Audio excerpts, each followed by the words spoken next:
नमस्कार दोस्तों, स्वागत है आप सभी का हमारे यूट्यूब चैनल में। फ्रेंड्स, हम लोग यहाँ पे एंशिएंट हिस्ट्री यानी प्राचीन भारत के चैप्टर वाइज सारे प्रश्नों को कवर कर रहे हैं। अगर आप एक बार ढंग से, चाहे वो हिस्ट्री का हो, ज्योग्राफी हो, पॉलिटी हो, इकोनॉमिक्स हो, इन सारे चैप्टर वाइज, इन सारे सब्जेक्ट का अगर आप चैप्टर वाइज ढंग से कवर कर देते हैं तो आप कोई भी एग्ज़ाम दीजिए, चाहे आपका बीपीएससी हो या एसएससी या फिर यूपीपीसीएस या फिर रेलवे का एग्ज़ाम, जितने भी प्रश्न उसमें अभी एनटीपीसी में पूछे जा रहे हैं, अगर आप चैप्टर वाइज ढंग से उसको अगर प्रिपेयर कर देते हैं तो आपसे एक भी प्रश्न छूटेगा नहीं। और बशर्ते आप थोड़ा करंट को भी देखें और मैथ्स और रीजनिंग तो आपका है ही, उसे भी ध्यान देते रहें। अगर आप पीसीएस वगैरह एग्जाम देते हैं तो उसमें से लमसम आपका 90% एरिया आपका जीके जीएस का होता है, तो आपका संभावना ज़्यादा है। और अगर आप रेलवे वगैरह की तैयारी कर रहे हैं तो उसमें भी जितना आप इसमें पढ़ लीजिएगा तो वो सारा आपका वहाँ पे काम कर देगा। आगे बढ़ते हैं।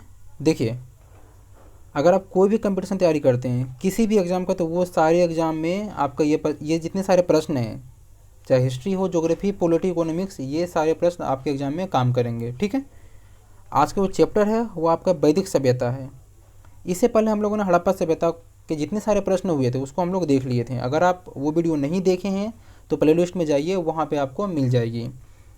इसमें अगर क्वेश्चन की बात करें, टोटल 114 क्वेश्चन, टोटल 114 क्वेश्चन इस चैप्टर में वैसे प्रश्नों को भी हम शामिल किए हैं जो आपका कई एग्जाम में पूछे गए हैं, और कई ऐसे प्रश्न हैं जो बार बार पूछे जाते हैं।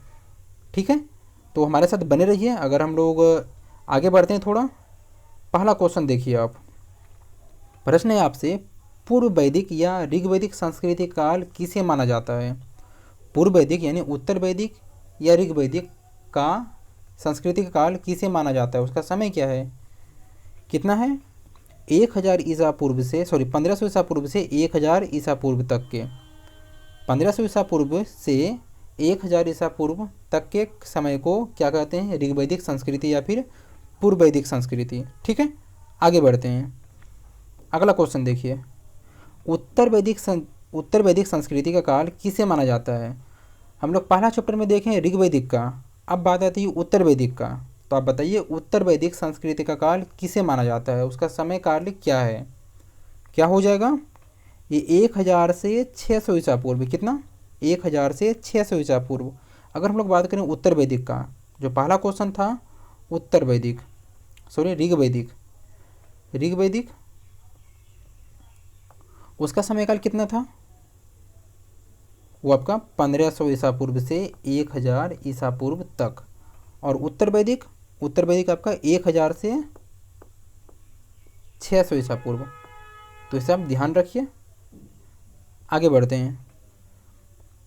अगला क्वेश्चन देखिए, आर्य शब्द का शाब्दिक अर्थ क्या है? आर्य शब्द का शाब्दिक अर्थ क्या है? क्या है? श्रेष्ठ या कुलीन। आर्य शब्द किसको इंगित करता है? श्रेष्ठ या कुलीन को। ठीक है, अगला देखिए। चौथा क्वेश्चन है, प्रारंभिक आर्यों के बारे में निम्न कथनों में से कौन सा कथन सही नहीं है? प्रश्न है, प्रारंभिक आर्यों के बारे में निम्नलिखित में से कौन सा कथन सही नहीं है? तो क्या हो जाएगा ये? वे मुख्यतः नगरों में निवास करते थे, जो गलत है। आर्यों का निवास क्या था? वो ग्रामीण थी, ग्रामीण सभ्यता थी। और हड़प्पा सभ्यता वो आपका शहरी सभ्यता थी। इसके अलावा जितने सारे यहाँ पे फैक्ट दिए हैं, चाहे आपका पहला ऑप्शन देखिए, वे संस्कृत बोलने वाले थे, ये भी सही है। वे घुड़सवारी किया करते थे, ये भी सही है। वो कई झुंडों में भारत पहुँचे, ये भी सही है। लेकिन वो नगरों में निवास नहीं करते थे, वे ग्राम में निवास करते थे, वे झुंड बना के रहते थे। ठीक है, अगला देखिए, इनमें से किस फसल का ज्ञान वैदिक काल के लोगों को नहीं था? इनमें से किस फसल का ज्ञान वैदिक काल के लोगों को नहीं था? जौ का भी ज्ञान था, गेहूं का भी था, चावल का भी था, लेकिन तंबाकू का नहीं था। तो ऑप्शन नंबर डी हो जाएगा। नेक्स्ट क्वेश्चन, अगला प्रश्न है, उत्तर वैदिक काल के वेद विरोधी और ब्राह्मण विरोधी धार्मिक अध्यापकों को किस नाम से जाना जाता था? प्रश्न है, उत्तर वैदिक काल में वेद विरोधी और ब्राह्मण विरोधी धार्मिक अध्यापक जो होते थे उसे किस नाम से जाना जाता था? किस नाम से? श्रवण, श्रवण। नेक्स्ट क्वेश्चन, वैदिक गणित का महत्वपूर्ण अंग है। वैदिक गणित का महत्वपूर्ण अंग क्या है? ये आपका शल्ब सूत्र, शुल्ब सूत्र। क्या हो जाएगा? शुल्ब सूत्र। किसका महत्वपूर्ण अंग है ये? वैदिक गणित का। नेक्स्ट क्वेश्चन देखिए, किस वेद में प्राचीन वैदिक युग की संस्कृति के बारे में सूचना दी गई है? 4 वेद होते हैं। सबसे पहला ऋग्वेद, दूसरा यजुर्वेद, तीसरा सामवेद, चौथा अथर्ववेद। प्रश्न है, किस वेद में प्राचीन वैदिक युग की संस्कृति के बारे में सूचना दी गई है? किस वेद में? ये आपका ऋग्वेद में। किसमें? ऋग्वेद में। नेक्स्ट क्वेश्चन, निम्नलिखित में से उत्तर वैदिक काल में लिखे गए ग्रंथों का सही क्रम क्या है? उत्तर वैदिक काल में लिखे गए ग्रंथों का सही क्रम क्या है? सबसे पहला देखिए, वेद, ब्राह्मण, अरण्यक और उपनिषद। ये आपका सही क्रम है। क्या है? वेद, ब्राह्मण, अरण्यक और Upanishad. Option number A. Next question देखिए, वेदों की संख्या कितनी है? वेदों की संख्या कितनी है? इससे पहले हम लोगों ने डिस्कस किया थोड़ा सा, कौन कौन से वेद होते हैं, उनकी संख्या कितनी है। ये आपका वेद 4 प्रकार के होते हैं। कितने? 4 प्रकार के। कौन कौन से? ऋग्वेद, सामवेद, यजुर्वेद और अथर्ववेद। साथ ही साथ फ्रेंड मैं बता दूं थोड़ा सा आपको कि अगर मान लीजिए कि अगर आप ढंग से इसको एक बार देखते हैं तो याद नहीं होता है, दोबारा देखते हैं इसको आप, कम से कम जब भी आप इसको किसी भी टाइम फ्री बैठे हों, किसी भी टाइम आप फ्री बैठे हैं तो आराम से ईयरफोन लगाइए या फिर हेडफोन लगाइए, आप इसको 2-3 बार सुन लीजिए। और अगर आपको इसका PDF चाहिए तो इसका हम डिस्क्रिप्शन में हम PDF भी दे देते हैं, तो वहाँ से आप जाके उसको डाउनलोड कर सकते हैं। नेक्स्ट क्वेश्चन देखिए,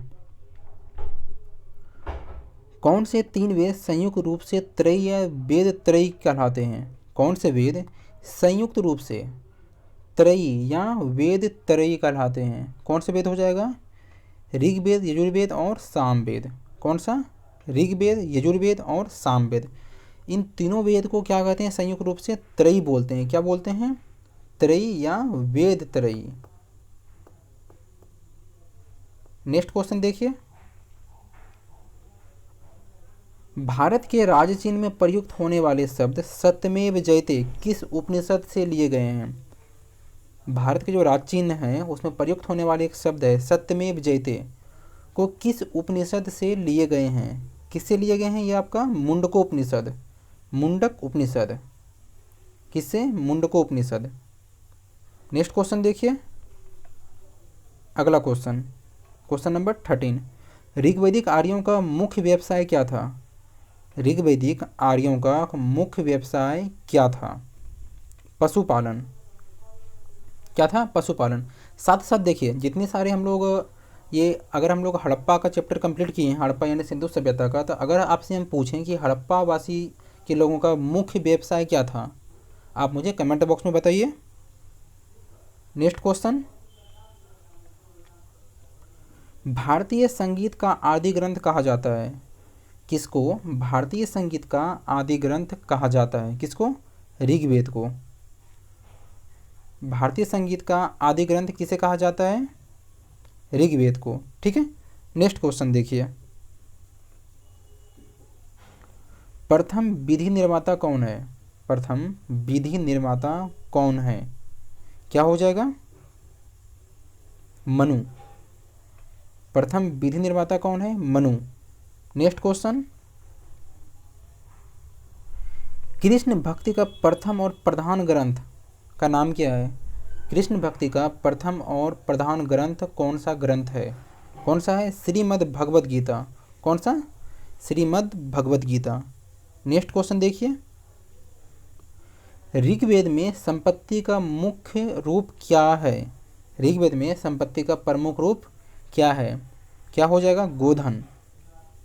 ऋग्वेद में संपत्ति का प्रमुख धन क्या हो जाएगा? गोधन। अगला देखिए, ऋग्वेद के किस मंडल में, प्रश्न है, ऋग्वेद के किस मंडल में शूद्र का उल्लेख पहली बार मिलता है? किस मंडल में? सबसे पहला देखिए, ऋग्वेद में अगर मंडल की बात करें तो 10 मंडल है। कितने? 10 मंडल है। प्रश्न है आपसे, ऋग्वेद के किस मंडल में शूद्र का उल्लेख पहली बार मिलता है? किस वेद में? तो 10वें मंडल में। किस मंडल में है? 10वें मंडल में। नेक्स्ट क्वेश्चन देखिए, पुराणों की संख्या कितनी है? पुराणों की संख्या कितनी है? तो ये 18 है। 18 पुराण है। अगर साथ साथ इसकी बात करते हैं हम लोग उपनिषद का, उपनिषदों की संख्या कितनी है? तो ये आपका 118। और वेदांग, वेदांग की संख्या 6 हो जाएगा। उपनिषद 118, वेदांग 6। ठीक है। नेक्स्ट क्वेश्चन देखिए, वैदिक धर्म का मुख्य लक्षण इनमें से किसकी उपासना है? वैदिक धर्म का मुख्य लक्षण इन चारों में से बताइए किसकी उपासना है? किसकी है? प्रकृति की। किसकी? प्रकृति की। वैदिक धर्म का मुख्य लक्षण किसकी उपासना है? प्रकृति का। नेक्स्ट क्वेश्चन, किस देवता के लिए ऋग्वेद में पुरंदर शब्द का प्रयोग हुआ है? किसका? पुरंदर का। किस देवता के लिए? किस देवता के लिए ऋग्वेद में, किस वेद में? ऋग्वेद में पुरंदर शब्द का प्रयोग हुआ है। किसमें? इंद्र के लिए। किस देवता के लिए? इंद्र के लिए। क्या शब्द का प्रयुक्त हुआ है? पुरंदर। ठीक है, इसे आप ध्यान रखिए। नेक्स्ट क्वेश्चन देखिए, शुल्ब सूत्र किस विषय से संबंधित पुस्तक है? शुल्ब सूत्र किस विषय से संबंधित पुस्तक है? ये आपका ज्यामिति हो जाएगा। किससे है? ज्यामिति से। नेक्स्ट क्वेश्चन देखिए, अस्तोमा सदगमय, ये आप जब आप छोटे होंगे तो आपके जो प्राइमरी स्कूल होगा या फिर कहीं आप प्राइवेट स्कूल में पढ़े हैं तो वहाँ पे आपको एक प्रेयर के रूप में इसको कराया जाता था बच्चे को। क्या है? अस्तोमा सदगमय। तो ये कहाँ से लिया गया है, यानी किस वेद से लिया गया है? किससे लिया गया है? ये आपका ऋग्वेद से। अस्तोमा सदगमा किस वेद से? ऋग्वेद से। ऋग्वेद।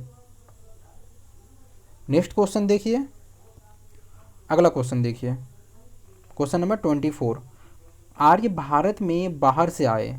कहाँ से आए? बाहर से आए। और सर्वप्रथम कहाँ बस गए? आर्य शायद मध्य एशिया से आए थे। विभिन्न सारे जो इतिहासकार हैं उनका मानना है कि आर्य मध्य एशिया से आए थे। और सर्वप्रथम कहाँ बस गए? भारत में सर्वप्रथम कहाँ बसे थे? पंजाब में। कहाँ पे? पंजाब में। कहाँ से आए थे? मध्य एशिया से आए थे। नेक्स्ट क्वेश्चन, सूची 1 को सूची 2 से सम्मिलित कीजिए। एक तरफ देखिए, सूची 1 में दिया हुआ है वेद, जिसमें से ऋग्वेद है, यजुर्वेद, सामवेद, अथर्ववेद। ठीक है। अब एक तरफ दिया हुआ है यज्ञकर्ता, जो उस वेद का पाठ करता होते थे, उसे क्या कहा जाता था? एक तरफ है हिता या होत्री, अर्धवीर्यु, तीसरा है उदात्रा या उदात्री, और चौथा है ब्रह्मा।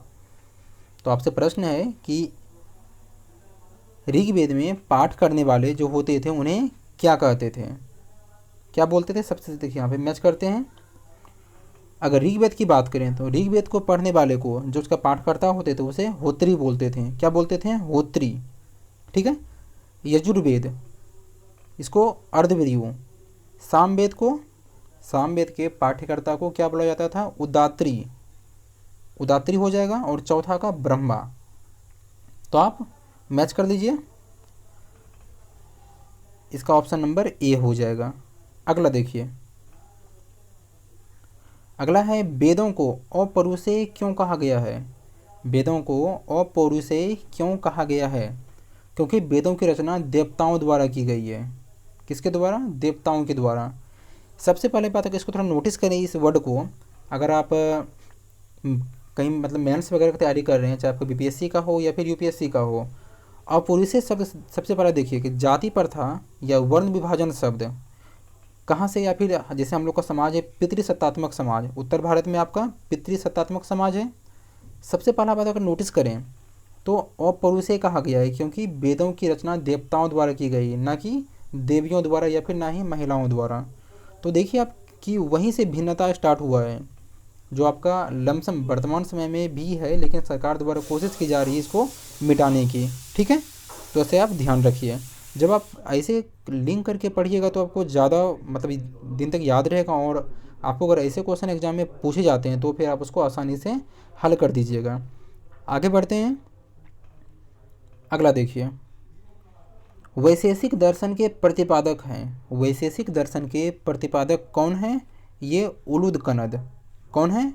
उलूद कनद। किस दर्शन के? वैशेषिक दर्शन के। नेक्स्ट क्वेश्चन देखिए, मीमांसा या पूर्व मीमांसा दर्शन के प्रतिपादक हैं, मीमांसा या पूर्व मीमांसा दर्शन के प्रतिपादक कौन है? ये जैमिनी। कौन है? जैमिनी। नेक्स्ट क्वेश्चन देखिए, वेदांत या उत्तर मीमांसा दर्शन के प्रतिपादक हैं, वेदांत या उत्तर मीमांसा दर्शन के प्रतिपादक कौन है? बदरायन। कौन है? बदरायन। और बात करें योग का, योग दर्शन के प्रवर्तक का नाम क्या है? पतंजलि। इसे आप रामदेव बाबा से लिंक करके याद रख सकते हैं, ठीक है। नेक्स्ट क्वेश्चन देखिए, ऋग्वेद का कौन सा मंडल, ऋग्वेद का कौन सा मंडल पूर्णतः सोम को समर्पित है? कौन सा मंडल पूर्णतः सोम को समर्पित है? ये आपका नवा मंडल, ऋग्वेद का नवा मंडल। टोटल 10 मंडल होते हैं। ऋग्वेद का नवा मंडल किसको समर्पित है? पूर्णतः सोम को समर्पित है। इसे आप ध्यान रखिए। नेक्स्ट क्वेश्चन देखिए, प्रसिद्ध 10 राजाओं का युद्ध, प्रसिद्ध 10 राजाओं का युद्ध जिसे दशराज युद्ध कहा जाता है, किस नदी के तट पर लड़ा गया? किस नदी के तट पर लड़ा गया? तो किसका? पारुसनी नदी। क्या हो जाएगा? पारुसनी। इसका आधुनिक नाम क्या है? रावी। आधुनिक नाम क्या है? रावी।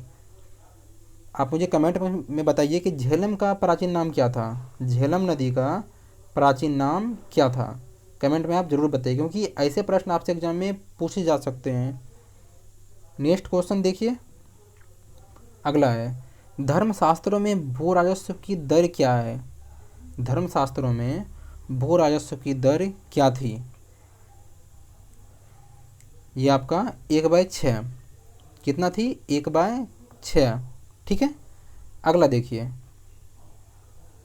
800 ईसा पूर्व से 800 ईसा पूर्व से 600 ईसा पूर्व तक का काल किस युग से जुड़ा है? 800 ईसा पूर्व से 600 ईसा पूर्व तक का काल जो है किस युग से उसे जुड़ा हुआ है? किस युग से है? ये आपका ब्राह्मण युग से है। किससे? ब्राह्मण युग से। कितना से कितना समय? ये आपका 800 ईसा पूर्व से 600 ईसा पूर्व तक। नेक्स्ट क्वेश्चन देखिए, अगला क्वेश्चन है, किस काल में अछूत की अवधारणा स्पष्ट रूप से उदित हुई? किस काल में अछूत की अवधारणा स्पष्ट रूप से उदित हुई? किस काल में हुई है ये? धर्मशास्त्र के काल में। किस काल में? धर्मशास्त्र के काल में। सबसे पहली बात देखिए, हड़प्पा वगैरह में ना ही कोई वर्ण था, ना ही समाज था। समाज भी था, समतामूलक समाज था। हम लोग इस क्वेश्चन का वहाँ पे डिस्कशन किए हैं। किस प्रकार का समाज था? समतामूलक था। जैसे जैसे आगे बढ़ा आपका ये वैदिक सभ्यता में, उत्तर वैदिक काल, ऋग्वैदिक काल में भी सामान्यतः कोई दिक्कत नहीं था, लेकिन जैसे उत्तर वैदिक काल आया, धर्मशास्त्रों का काल जो है वो, वहाँ पे ये सारे कर्मकांड हमारे समाज पे हावी हो गए, जो उसका कुछ न कुछ परिणाम हम लोग आज भी अपने समाज में देख सकते हैं। तो प्रश्न था आपसे कि किस काल में अछूत की अवधारणा स्पष्ट रूप से उदित हुई? किस काल में हो जाएगा ये? धर्मशास्त्र के काल में, ठीक है। अगला क्वेश्चन देखिए, एशिया माइनर स्थित बिजगोई, एशिया माइनर स्थित बोगाजकोई का महत्व इसलिए है कि वहाँ जो अभिलेख प्राप्त हुए हैं उसमें 4 वैदिक देवताओं इंद्र, वरुण, मित्र, नासत का उल्लेख मिलता है। किस अभिलेख से? बिजगोई अभिलेख से। नेक्स्ट क्वेश्चन देखिए,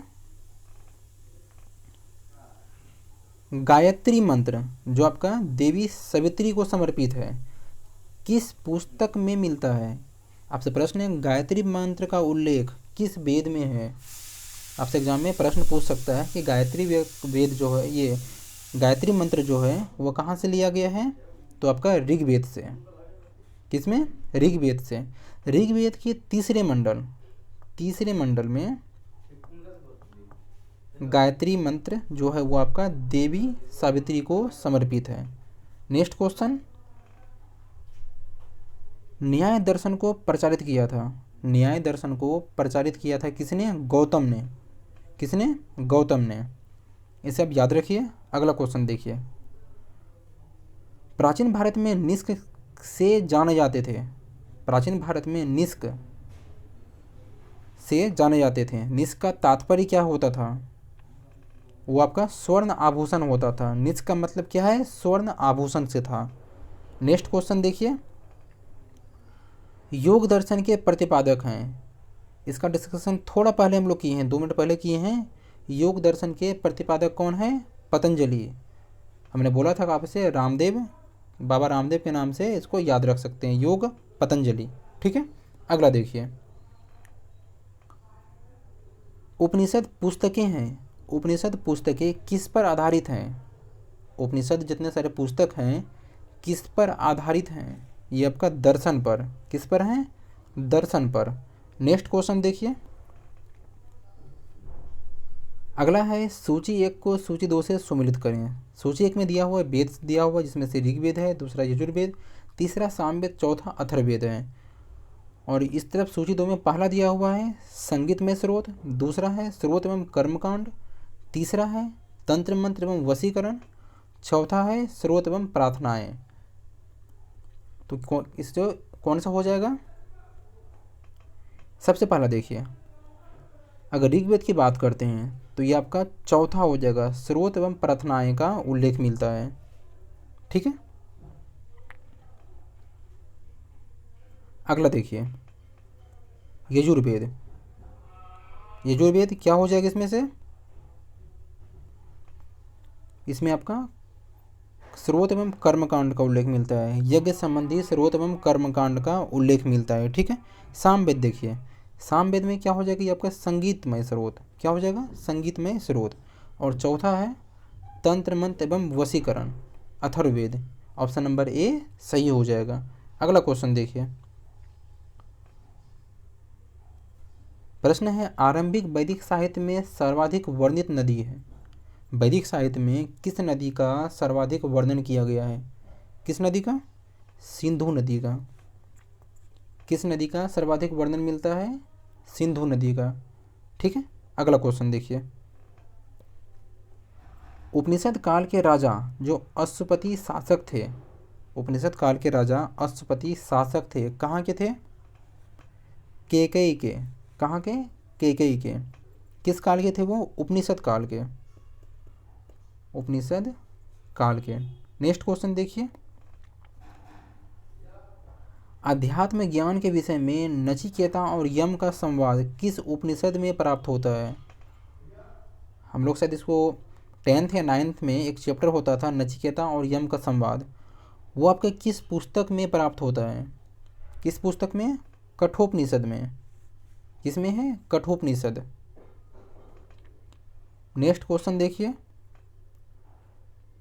वैदिक नदी कुंभा, जो काबुल वैदिक नदी कुंभा का स्थान कहाँ निर्धारित होना चाहिए?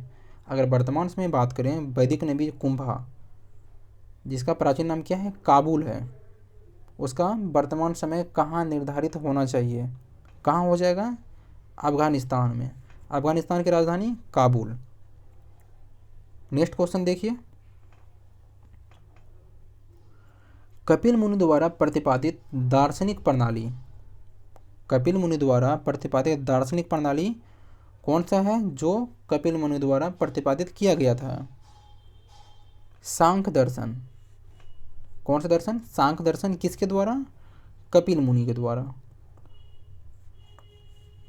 नेक्स्ट क्वेश्चन देखिए,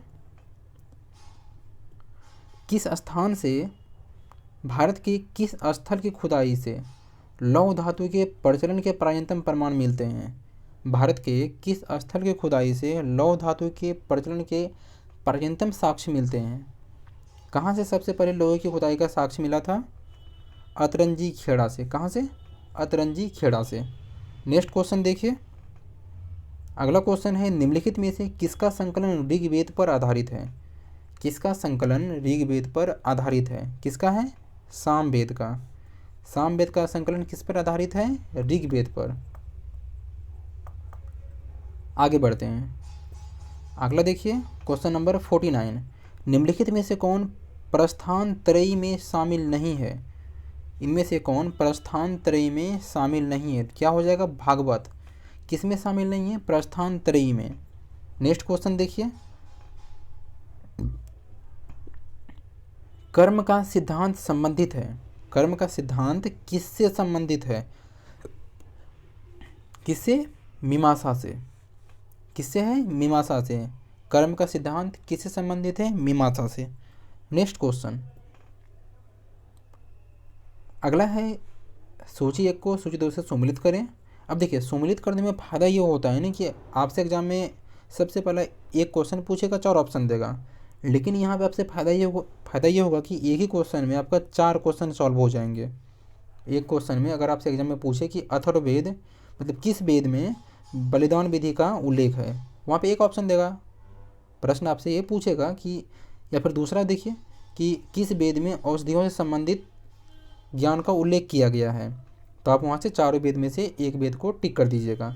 अगर यहाँ पे चारों को हम एक साथ देख लें तो लमसम 4 प्रश्न आपसे यहीं पे कंप्लीट हो जाएंगे। तो इसे हम लोग देखिए, एक तरफ वेद दिया हुआ है अथर्ववेद, अथर्ववेद, दूसरा है ऋग्वेद, तीसरा यजुर्वेद, चौथा सामवेद। एक तरफ है ईश्वर की महिमा, दूसरा है बलिदान की विधि, तीसरा है औषधियों से संबंधित और चौथा है संगीत।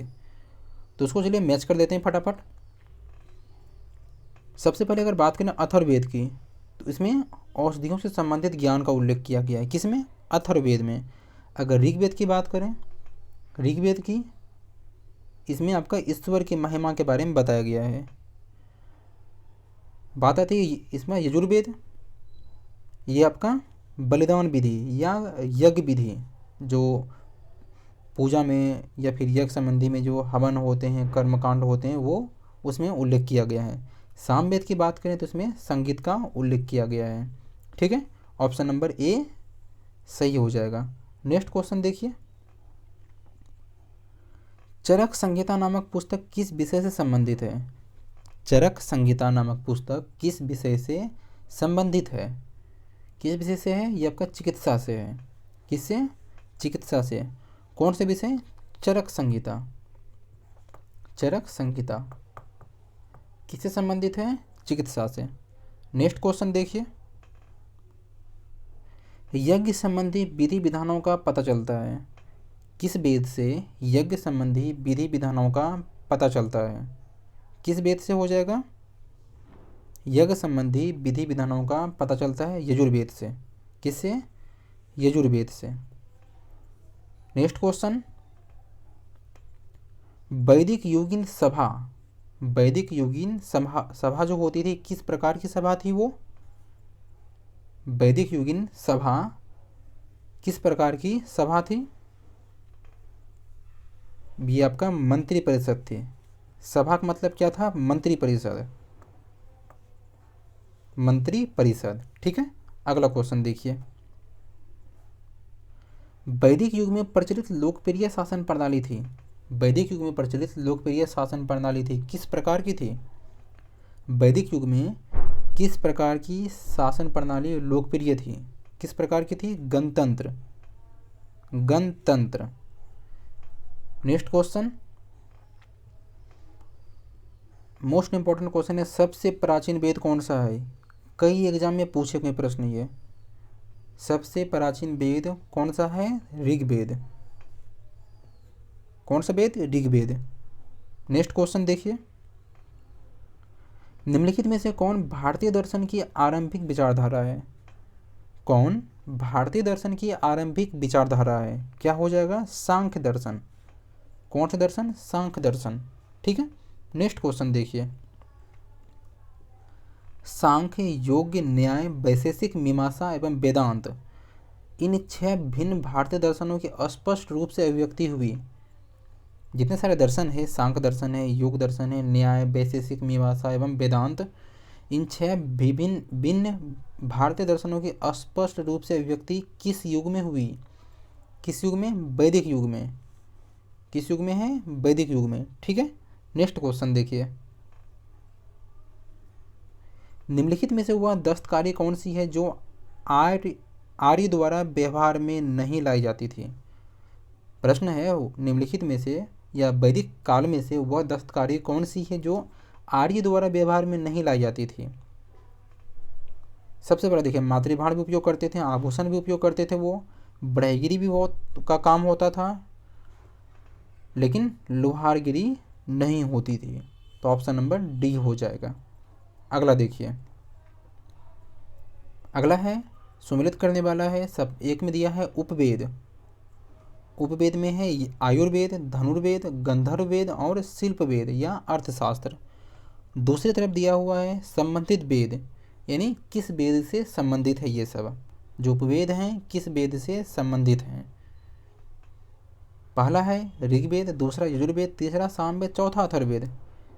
देखिए हम लोग वेद की मतलब जितने सारे प्रश्न हैं चैप्टर वाइज पढ़ने से फ़ायदा ये होता है ना कि जितने सारे, क्योंकि इतने बार इसको आप सुन लीजिएगा कि आपको ऑटोमेटिक ही याद हो जाएगा कि वेद कितने होते हैं, कौन सा वेद किससे संबंधित है, कौन सा दर्शन, जैसे सांख्य दर्शन, न्याय दर्शन, पतंजलि, योग दर्शन।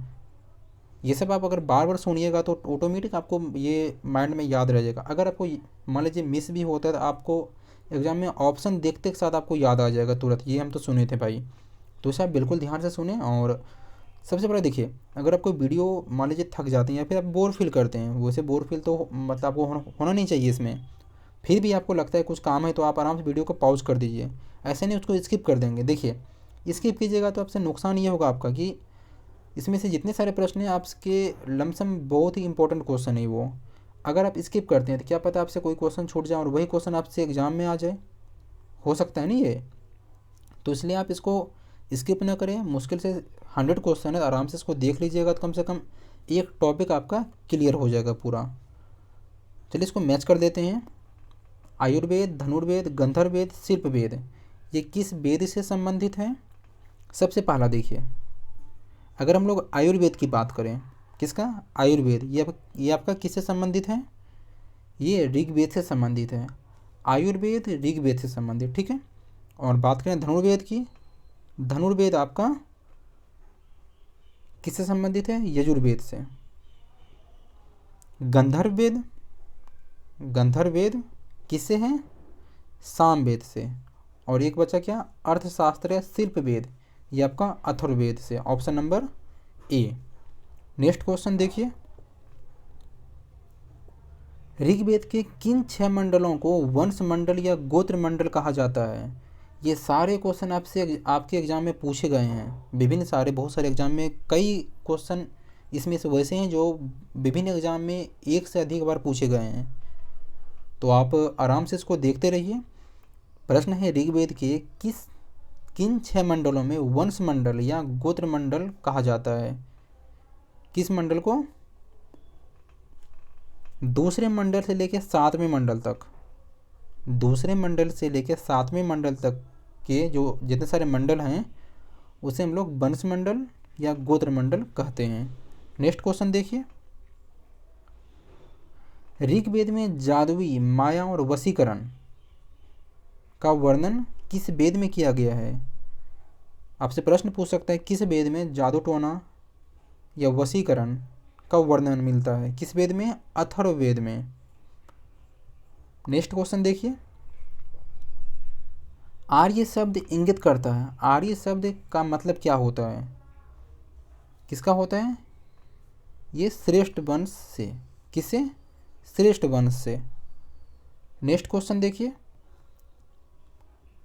ऋग्वेद में कुल कितने मंडल हैं, ऋग्वेद में कुल कितने मंडल हैं। इस प्रश्न का भी डिस्कशन हम लोग कुछ मिनट पहले किए हैं। तो आप बताइए ऋग्वेद में कुल कितने मंडल हैं, कितने हो जाएगा, टोटल 10 मंडल। Option number D. Next question देखिए, आर्य भारत में संभवतः आए थे, आर्य भारत में संभवतः आए थे, ये भी प्रश्न का आप जवाब दीजिए क्योंकि इस क्वेश्चन का भी डिस्कशन हम लोग पहले कर चुके हैं। आर्य भारत में संभवतः कहाँ से आए थे, मध्य एशिया से। कहाँ से, मध्य एशिया से। और भारत में आके कहाँ बसे थे वो, पंजाब में। कहाँ पे, पंजाब में। नेक्स्ट क्वेश्चन देखिए,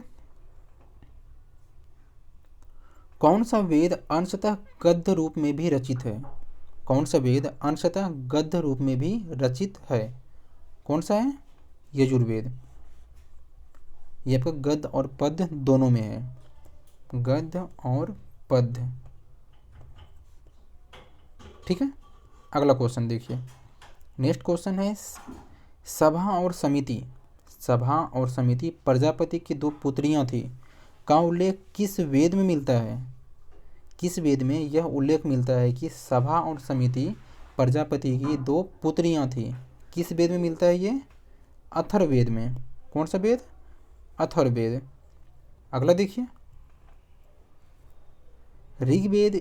ऋग्वैदिक युग की प्राचीनतम संस्था कौन सी थी? ऋग्वैदिक युग की प्राचीनतम संस्था कौन सी थी? विदत। क्या हो जाएगा?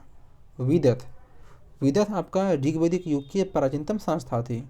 ठीक है। नेक्स्ट क्वेश्चन देखिए, अब देखिए, ब्राह्मण ग्रंथों में सर्वाधिक प्राचीन कौन सा है? इसमें से कौन ब्राह्मण ग्रंथों में सर्वाधिक प्राचीन कौन सा है? शतपथ ब्राह्मण। सबसे प्राचीन है कौन सा? शतपथ ब्राह्मण। ठीक है। नेक्स्ट क्वेश्चन देखिए, गोत्र व्यवस्था प्रचलन में कब आई? गोत्र व्यवस्था, जाति व्यवस्था या वर्ण व्यवस्था? गोत्र व्यवस्था को हम लोग जाति बोल सकते हैं, वर्ण व्यवस्था बोल सकते हैं। ये सब प्रचलन में कब आई? आप अंदाज़ा लगा सकते हैं कि उतने प्राचीन समय जो आपका 1500 से 1000 ईसा पूर्व है, वहीं से आपका जाति व्यवस्था, वर्ण व्यवस्था प्रचलन में है, जो आज तक कायम है। प्रश्न है, गोत्र व्यवस्था प्रचलन में कब आई? कब आई ये? उत्तर वैदिक काल में। कब? उत्तर वैदिक काल में। नेक्स्ट क्वेश्चन देखिए, अनुलोम विवाह का अर्थ है। अनुलोम विवाह का अर्थ क्या होता है? इसमें देखिए, उच्च वर्ण का पुरुष होता था और निम्न वर्ण की नारी से विवाह करता था। ये कौन सा विवाह है? अनुलोम विवाह। एक होता है प्रतिलोम, हम लोग आगे देख लेंगे क्वेश्चन को। इसमें क्या होता था? अनुलोम में उच्च वर्ण का पुरुष और निम्न वर्ण का नारी। अगला देखिए, मिलता जुलता क्वेश्चन, प्रतिलोम दोनों अलग है, अनुलोम अलग है, प्रतिलोम अलग है। अनुलोम में क्या होता था? आप कंफ्यूज मत होइए, अनुलोम में उच्च वर्ण का पुरुष होता था। और इसमें देखिए, जब उच्च वर्ण पुरुष का निम्न वर्ण की नारी के साथ विवाह कर देता था, उच्च वर्ण का पुरुष निम्न वर्ण की नारी के साथ विवाह कर देता था। दूसरा ऑप्शन देखिए, जब उच्च वर्ण की नारी निम्न वर्ण के पुरुष के साथ विवाह कर देती थी, क्या हो जाएगा? ऑप्शन नंबर बी, उच्च वर्ण की नारी निम्न वर्ण के पुरुष के साथ विवाह कर देती थी। नेक्स्ट क्वेश्चन देखिए, वैदिक युग में यव कहा जाता था। वैदिक काल में यव का मतलब क्या होता था? यव का मतलब जौ से होता था। जौ, आप लोग अगर मतलब हम लोग अगर उत्तर भारत में हैं तो आप जौ को आराम से जानते होंगे। जौ का खेती भी होती है, इसे हम लोग पूजा पाठ में हवन के रूप में काम में लाते हैं। ठीक है। तो उसको क्या बोलते थे हम लोग वैदिक युग में? यव बोलते। किसको? यव बोला जाता था। किसको? जौ को। नेक्स्ट क्वेश्चन देखिए, ब्रीही शब्द किसके लिए प्रयुक्त हुआ है? क्या है ब्रीही शब्द? ब्रीही शब्द किसके लिए प्रयुक्त हुआ है? किसके लिए? चावल के लिए। और जौ के लिए क्या हो जाएगा? यव। ब्रीही किसके लिए है? चावल के लिए। नेक्स्ट क्वेश्चन देखिए, अथर्व का अर्थ क्या होता है? अथर्व का अर्थ क्या होता है? आप लोग इसको ऐसे समझिए, अथर्ववेद से समझिए। अथर्ववेद का संबंध किससे है? कर्मकांड से है, जादू टोना से है। तो यहाँ क्या हो जाएगा? अथर्व का मतलब पवित्र जादू से। किससे? पवित्र जादू। नेक्स्ट क्वेश्चन, सुमिलित करने वाला है। सबसे पहला देखिए, शिक्षा है, कल्पसूत्र है, निरुक्त है और छंद है। एक तरफ दिया हुआ है ध्वनि शास्त्र, दूसरा है कर्मकांड, तीसरा है शब्द व्युत्पत्ति शास्त्र, चौथा है या भाषा शास्त्र, चौथा है छंद शास्त्र। इसमें से मैच करना है। इसको देखिए, सबसे पहले अगर बात करें शिक्षा का ध्वनि शास्त्र से, कल्पसूत्र का कर्मकांड से, तीसरा है निरुक्त, ये आपका व्युत्पत्ति शास्त्र, और चौथा है छंद, ये आपका किससे हो जाएगा? छंद शास्त्र। तो इसे आप सम्मिलित कर लीजिए, ऑप्शन नंबर ए हो जाएगा इसका। आगे देखिए, प्राचीनतम व्याकरण अष्टाध्यायी के रचनाकार कौन है? अष्टाध्यायी के रचनाकार कौन है? पाणिनि। क्या हो जाएगा? पाणिनि। नेक्स्ट क्वेश्चन, निम्न में से कौन सी स्मृति प्राचीनतम है? इसमें से बताइए कौन सी स्मृति सबसे प्राचीनतम है? आपका मनुस्मृति सबसे प्राचीन हो जाएगा। कौन सी स्मृति? मनुस्मृति। नेक्स्ट क्वेश्चन, आदि काव्य की संज्ञा किसे दी जाती है? किसे आदि काव्य की संज्ञा दी जाती है? किसे? रामायण को आदि काव्य की संज्ञा दी जाती है। आदि काव्य, रामायण को आदि काव्य की संज्ञा दी जाती है। इसे आप बिल्कुल याद कर दें, क्योंकि ये सारे क्वेश्चन ऐसे हैं कि आपसे बहुत सारे एग्जाम में पूछे गए हैं, तो इसे आप बिल्कुल याद कर दें, इसको बिल्कुल ध्यान में रखें आप। अगला क्वेश्चन देखते हैं, प्राचीनतम पुराण है, सबसे प्राचीनतम पुराण का नाम क्या है? तो मत्स्य पुराण। क्या है? मत्स्य पुराण सबसे प्राचीनतम पुराण है। ठीक है। नेक्स्ट क्वेश्चन, ऋग्वेद में सबसे पवित्र नदी किसे माना गया है? ऋग्वेद में सबसे पवित्र नदी किसे माना गया है? सरस्वती को। किस नदी को? सरस्वती नदी को। लेकिन ऋग्वेद में सबसे ज़्यादा जो नदी का उल्लेख हुआ है किस नदी का? वो सिंधु नदी हो जाएगा। आपसे एग्जाम में पूछे कि वैदिक काल में या फिर ऋग्वेद में किस नदी का सर्वाधिक उल्लेख हुआ है, तो सिंधु नदी का। किस नदी को पवित्र नदी मानते थे? तो सरस्वती नदी को। नेक्स्ट क्वेश्चन, वैदिक समाज की आधारभूत इकाई क्या थी? वैदिक समाज की आधारभूत इकाई क्या थी? कुल या कुटुंब? क्या थी? कुल या कुटुंब। नेक्स्ट क्वेश्चन, ऋग्वैदिक काल के उस सबसे प्रधान देवता की पहचान करें जिसकी स्तुति में 250 सूक्तों की रचना की गई। ऋग्वैदिक काल में उस देवता का नाम क्या है जिसके प्रार्थना में 250 सूक्तों की रचना की गई? 250 सूक्त की रचना की गई, उस देवता का नाम क्या है? तो उसका क्या नाम है? इंद्र। इसी की प्रार्थना में 250 सूक्त की रचना की गई। नेक्स्ट क्वेश्चन देखिए, किस वेद में सभा को निरिष्ट अर्थात सामूहिक वाद विवाद या अनुल्लंघनीय कहा गया? किस वेद में सभा को निरिष्ट अर्थात सामूहिक वाद विवाद या अनुल्लंघनीय कहा गया? किस वेद में? अथर्ववेद में। कौन सा वेद? अथर्ववेद। नेक्स्ट क्वेश्चन देखिए, अगला क्वेश्चन है, किस रचना में नारी को सूरा और पासा के साथ 3 प्रमुख बुराइयों में शामिल किया गया है? किस रचना में नारी को सूरा और पासा के साथ 3 प्रमुख बुराइयों में शामिल किया गया है? किसमें? मैत्राणी संहिता में। क्या बोला गया है? नारी को, एक तो सूरा मतलब शराब, पासा मतलब ये आपका जैसे सट्टेबाजी से इसको हम तुलना कर सकते हैं, ठीक है, या फिर जुआ, सबसे प्रचलित नाम जुआ। तो स्त्री को मैत्राणी संहिता में सूरा एवं पासा के साथ 3 प्रमुख बुराइयों में शामिल किया गया है। किसमें? मैत्रायणी संहिता में। तो आप कंफ्यूज मत होइएगा एग्जाम में। अगला क्वेश्चन देखिए, उत्तर वैदिक काल के किस देवता को सर्वोच्च स्थान प्राप्त था? उत्तर वैदिक काल में किस देवता को सर्वोच्च स्थान प्राप्त था? किसको? प्रजापति को। किस देवता को? प्रजापति को। नेक्स्ट क्वेश्चन है, सूची 1 को सूची 2 से सम्मिलित करें। सबसे पहला देखिए, आप लोग देखिए क्वेश्चन को ना छोड़ के मतलब यहाँ पे आप बोरिंग से फील मत कीजिएगा, क्योंकि अगर आप पीसीएस दे रहे हैं, क्योंकि एग्ज़ाम का देखिए कोई ट्रेंड नहीं है कि आपसे कौन सा क्वेश्चन कहाँ और कैसे पूछ दें। तो करीब करीब जितने सारे आपका बड़ा से लेकर छोटा तक के जितने सारे प्रश्न बन सकते हैं उन सारे प्रश्नों को आप कम से कम देख लीजिए, ताकि एग्ज़ाम में अगर आ जाए तो आपसे छूटे नहीं। तो प्रश्न है इसमें देखिए, सबसे पहला सूची 1 में दिया गया है राजस्व यज्ञ, दूसरा है अश्वमेध यज्ञ, तीसरा है वाजपेय यज्ञ, चौथा है अग्निष्टोम यज्ञ। अब अगला देखिए, इधर सूची 2 में देखिए, कि राजा के सिंहासनारोहण से संबंधित यज्ञ। दूसरा है राजनीतिक शक्ति को बढ़ाने हेतु किया जाने वाला यज्ञ। तीसरा है शौर्य प्रदर्शन व प्रजा के मनोरंजनार्थ हेतु किया जाने वाला यज्ञ। चौथा है देवी देवताओं को प्रसन्न करने हेतु अग्नि को पशु बलि दिया जाने वाला एवं सोम रस का पान किया जाने वाला यज्ञ।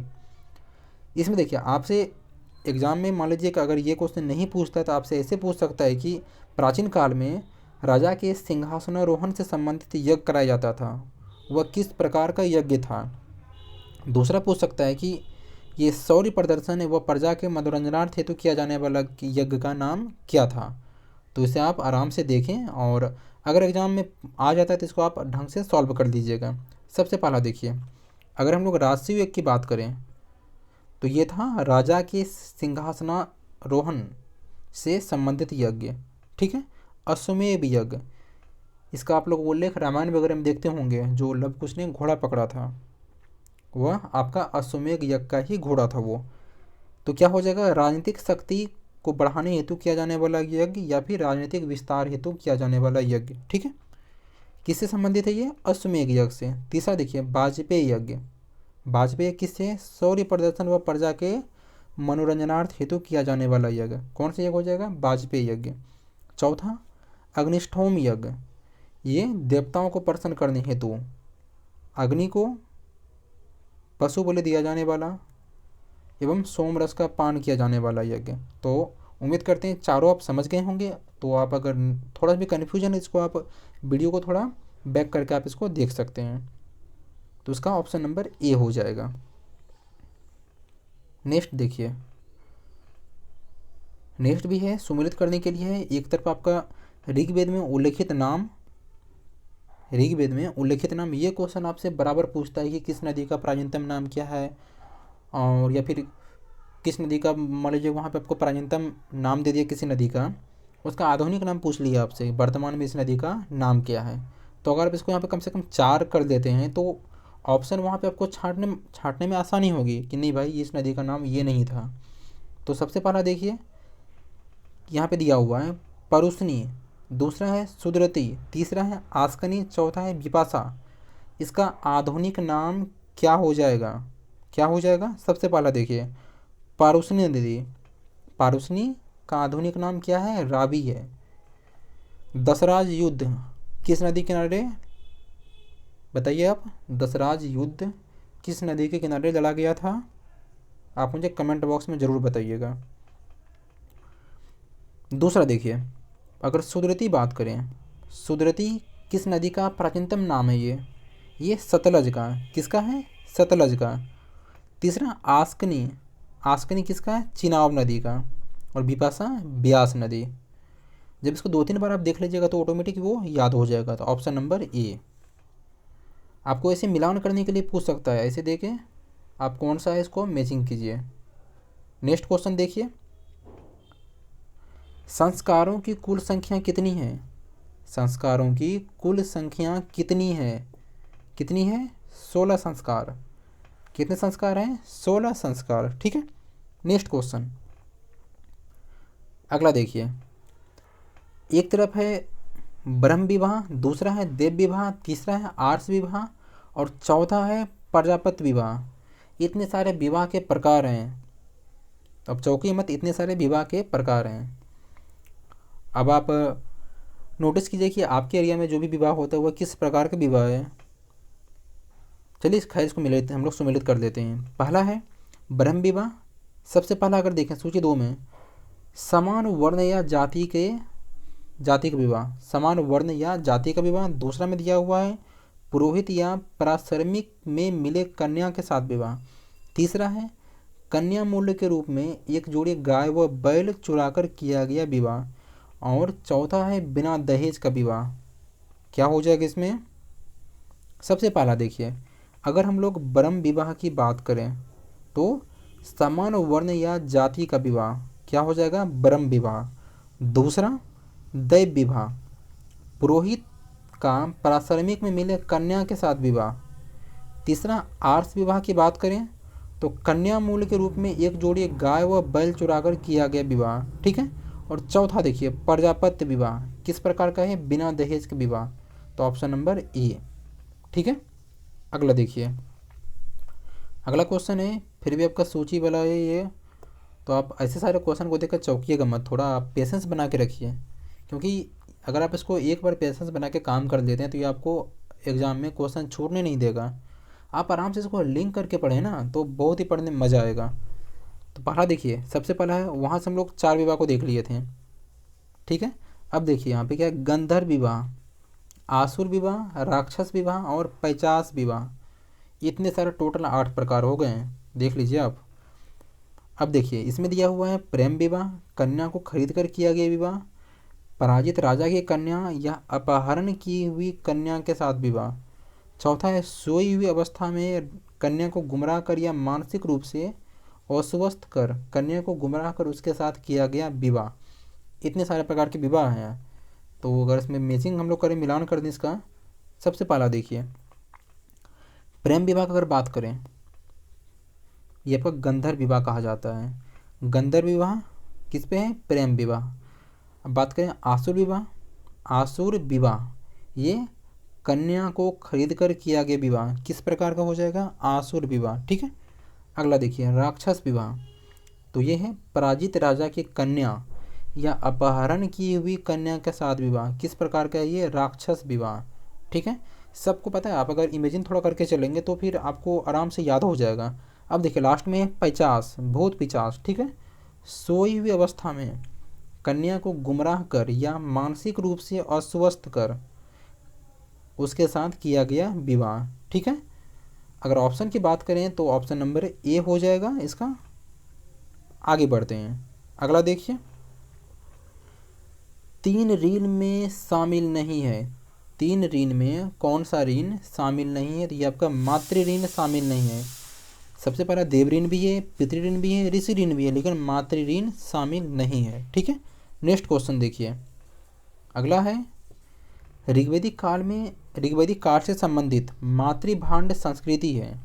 ऋग्वैदिक काल में किस प्रकार की मातृभांड संस्कृति थी? किस प्रकार की?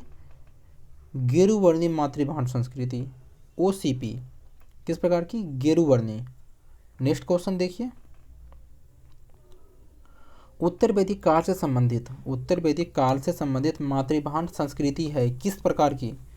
ये उत्तर वैदिक काल में चित्रित घूसर मातृभांड, किस प्रकार की? चित्रित घूसर। और ऋग्वैदिक काल में गिरुवर्णी।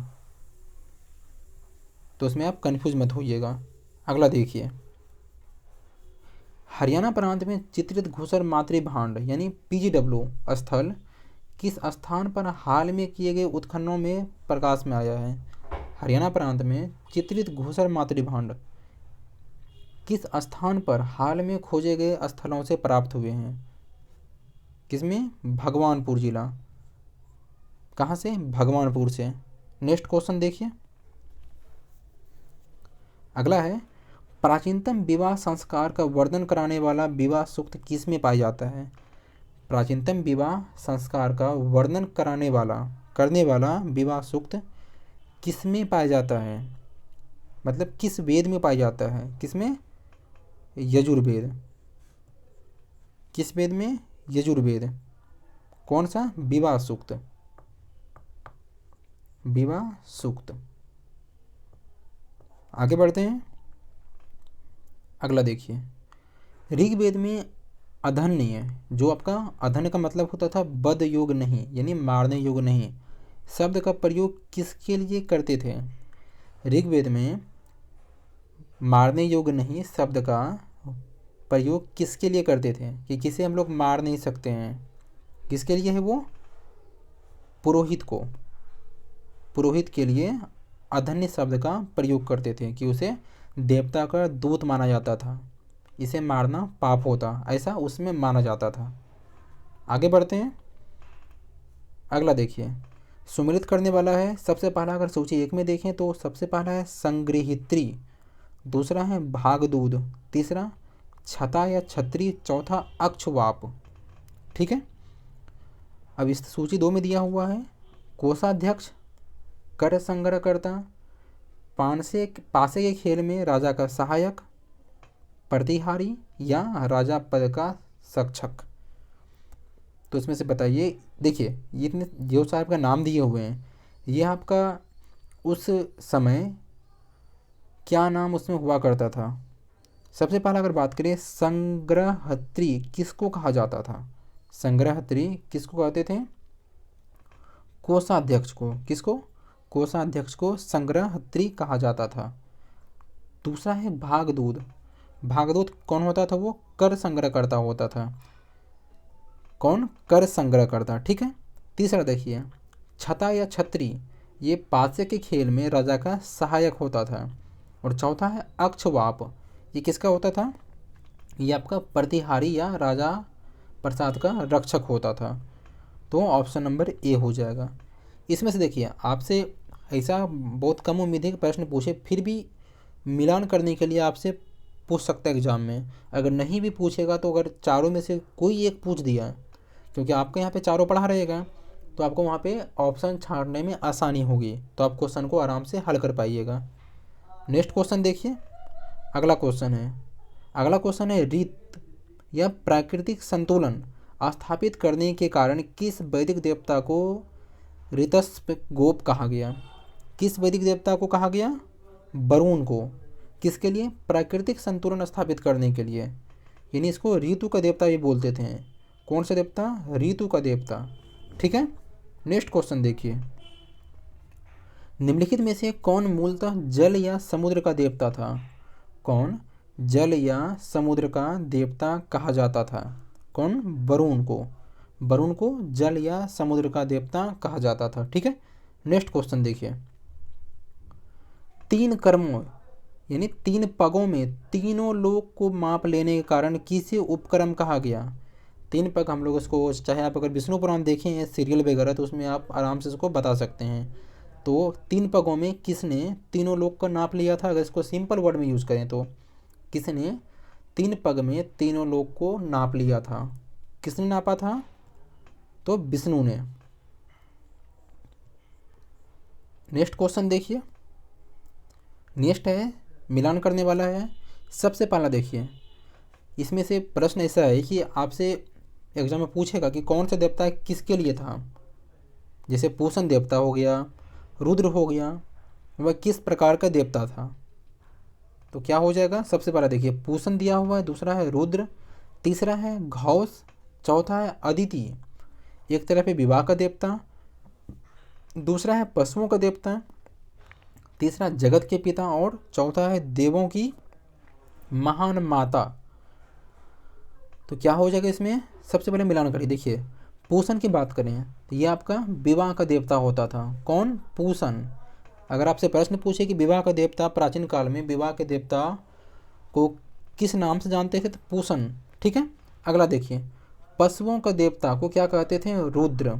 पशुओं के देवता को रुद्र बोला जाता था। ठीक है। तीसरा देखिए, जगत के पिता, जगत के पिता को क्या बोलते थे? घोष या धौ। ठीक है। और चौथा है देवों की महान माता अदिति। तो ऑप्शन नंबर ए। ठीक है। अगला देखिए, नेक्स्ट क्वेश्चन है, बस हो गया, लमसम 8-10 क्वेश्चन और होंगे, तो इसे आप आराम से देख लीजिए। मनुस्मृति मुख्यतया संबंधित है, मनुस्मृति मुख्यतया किससे संबंधित है? किससे है? समाज व्यवस्था से। मनुस्मृति किससे संबंधित है? समाज व्यवस्था से। ठीक है। नेक्स्ट क्वेश्चन, गायत्री मंत्र की रचना किसने की? इंपॉर्टेंट क्वेश्चन है ये, बताइए गायत्री मंत्र की रचना किसने की? विश्वामित्र ने। किसने? विश्वामित्र ने। नेक्स्ट क्वेश्चन देखिए, अवस्था और ऋग्वेद में समानता है, अवस्था और ऋग्वेद में समानता है। अवस्था किस क्षेत्र से संबंधित है? किस क्षेत्र से? ईरान से। नेक्स्ट क्वेश्चन, निम्नलिखित में से कौन सी एक ऋग्वैदिक आर्यों की लाक्षणिक विशेषता नहीं है? इसमें से बताइए चारों में से कि कौन ऋग्वैदिक आर्यों की एक विशेषता नहीं है। तो क्या हो जाएगा? वे लोहे के प्रयोग से परिचित थे, वे लोहे के प्रयोग से अपरिचित थे, परिचित नहीं थे। और बाकी देखते हैं, वे अश्वों, रथों और कांस के उपयोग से परिचित थे, ये सही है। दूसरा देखिए, वे गौ से परिचित थे जो संपत्ति का सर्वाधिक महत्वपूर्ण रूप थी, ये भी सही है। वे ताम्र और आधुनिक हल फाल के उपयोग से परिचित थे, लेकिन वे लोहे के प्रयोग से परिचित नहीं थे। तो क्या हो जाएगा इसमें? Option number B. ठीक है, अगला देखिए क्वेश्चन नंबर 107। ऋग्वेद में निम्नलिखित किन नदियों का उल्लेख अफगानिस्तान के साथ साथ आर्यों के संबंध का सूचक है? ऋग्वेद में उस नदी का नाम क्या है जो अफगानिस्तान के साथ आर्यों के संबंध का सूचक है? क्या नाम है? कुंभा या क्रम। नेक्स्ट क्वेश्चन देखिए। देखिए, धर्म या ऋतु, धर्म तथा ऋतु भारत की प्राचीन वैदिक संस्कृति के एक केंद्रीय विचार को चित्रित करते हैं। भारत के प्राचीन संस्कृति के एक केंद्रीय विचार को चित्रित करते हैं। कौन? धर्म और ऋतु। अब देखिए, इस संदर्भ में निम्नलिखित कथन में से कौन सा कथन सही है? पहला देखिए, धर्म जो है व्यक्ति के दायित्वों एवं स्वयं दूसरे के प्रति व्यक्तिगत कर्तव्यों की संकल्पना था।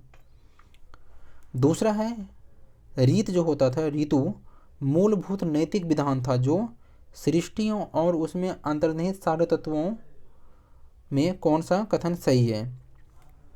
दूसरा है, ऋतु मूलभूत नैतिक विधान था जो सृष्टि और उसे अंतर्निहित सारे तत्वों का उसमें वर्णन था। तो क्या हो जाएगा इसमें से? देखिए, ये दोनों कथन सही है, ऑप्शन नंबर सी हो जाएगा। अगला देखिए, आर्यों के आर्कटिक होम सिद्धांत का पक्ष किसने लिया था? आर्यों के आर्कटिक होम सिद्धांत का पक्ष किसने लिया था? किसने लिया था? बीजी तिलक ने। किसने? बीजी तिलक ने। नेक्स्ट क्वेश्चन, एक तरफ वैदिक कालीन नदियाँ जिसमें से कुंभा है, पारसनी है, सदानीरा और सुदृति का आधुनिक नाम, इससे संबंधित पहले हम लोग 4 क्वेश्चन किए थे, लेकिन उसमें से ये क्वेश्चन वहाँ जो नदी का उल्लेख है वो दूसरा है, यहाँ का नदी दूसरा है। तो लमसम आपका 8 नदी कंप्लीट हो गया। अगर आपसे एग्जाम में लमसम पूछा ही जाता है, अगर आपसे पूछ लिया तो आपसे प्रश्न छूटेगा नहीं, तो ऐसा बिल्कुल उसको आप एक बार और जाके रिविजन कर दें सारे क्वेश्चन को। सबसे पहले देखिए, वैदिक कालीन जो नदी है कुंभा, उसका आधुनिक नाम क्या है? कुंभा का आधुनिक नाम क्या है? काबुल है। क्या हो जाएगा? काबुल। पारुसनी नदी का आधुनिक नाम क्या होगा? पारुसनी का आधुनिक नाम रावी। क्या नाम है? रावी। सदानीरा, सदानीरा का आधुनिक नाम गंडक। क्या है? गंडक। और चौथा है सुदृति, सुदृति क्या हो जाएगा? ये सतलज। तो option number B. Next question देखिए, ऋग्वेद में कितने सूक्त हैं? ऋग्वेद में 10 मंडल हम लोगों ने पहले पढ़ा था, और सूक्त की बात करें तो कितने सूक्त हैं? 1028 सूक्त हैं। कितने? 1028। नेक्स्ट क्वेश्चन देखिए, पूर्व वैदिक आर्यों का धर्म प्रमुखता था। पूर्व वैदिक आर्यों का धर्म क्या था? पूर्व वैदिक मतलब ऋग्वैदिक, ऋग्वैदिक, ऋग्वैदिक जो लोग होते थे, आर्य थे उस समय, उसका धर्म क्या था? क्या था? प्रकृति पूजा और यज्ञ।